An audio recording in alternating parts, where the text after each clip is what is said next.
អ្នកតែញ៉ែខ្វល់ខ្វាយថែរាំង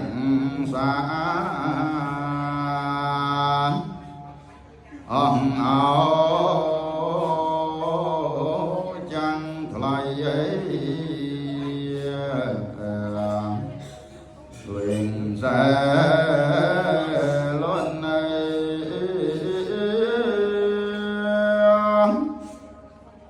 អ្នករើមទំធ្ងន់ពុនពេកណា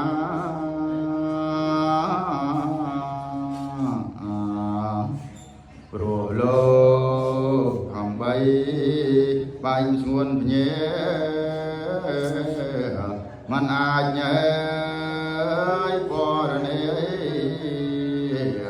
ឲ្យអស់អំបា